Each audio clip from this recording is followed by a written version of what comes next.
The other day my partner left a note on the whiteboard and I'm dyslexic, but I'm pretty sure that says rack for scarves. I'm pretty sure she only has 2 scarves. Unless she's trying to give me subliminal messages to buy her more scarves. I should ask her if she definitely wrote scarves. Hey honey, why do you need a scarf rack? A scarf rack? Yeah, on the board it says rack for scarves. Rack for scarves. Spice rack.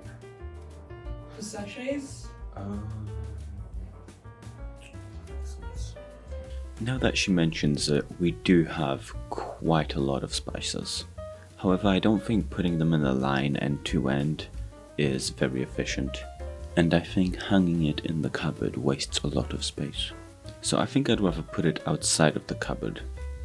Now the only logical place to put this is directly underneath that cupboard, but there's a piece of wood there that prevents it from sliding in and out. So I'm thinking maybe instead of a sliding mechanism, we go for some sort of a spinning mechanism where all the spices are arranged in a circle. Now we already used these clips to hold the spices closed, so I think I'm going to use those as a basis to hang them off of. I then did a little bit of doodling and refined my idea further, and then I jumped into CAD. Now sadly, because my print bed is too small to print it all at the same time, I did have to chop it up into 4 pieces. But because it's a circle, I only really had to develop one arm of it and then just duplicate it and check that it all fits properly. And then when it comes to printing, I just print this one piece 4 times. I did also print a couple test hooks, and this design worked the best for me. And as it was printing, I started working on the design of the mount to the cupboard.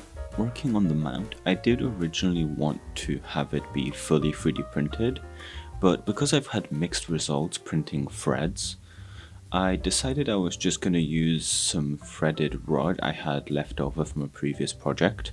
Now when the pieces were done printing, I sanded the areas that I'll be gluing together to give them a little bit of a texture for the glue to hold on to. Now because I don't have an activator for my super glue, I use a little bit of baking soda, a trick I learned from Adam Savage's One Day Builds. It works surprisingly well. Now because this is going to hold quite a bit of weight, I did put on a little more glue than I probably should have. By the way, if you get a little bit of glue on your finger, you can just sand it off. At least that's what I do. Moving on, then I sliced and printed the mount. You can see I had to do this several times, but the bolt fits in perfectly now. The way it works is the mount screws into the cabinet, and then there is a captive nut inside the mount that holds onto the rod, and at the other end of the rod we have a bearing with 2 nuts either side of it keeping it in place. And on that bearing sits the rest of the wheel. And after printing out and gluing in all of the required hooks, it was time to mount it. And installation couldn't be easier. I marked out where I needed the screw.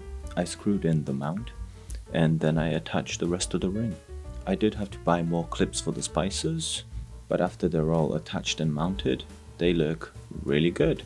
The only problem it really has is you need to balance the spices either side so that it doesn't wobble, but that could be solved by putting in a much bigger bearing. This is the only one I had at hand, and it still works great. Thanks for watching, subscribe, like, comment below, do all that stuff, and I will see you in the next project. Goodbye.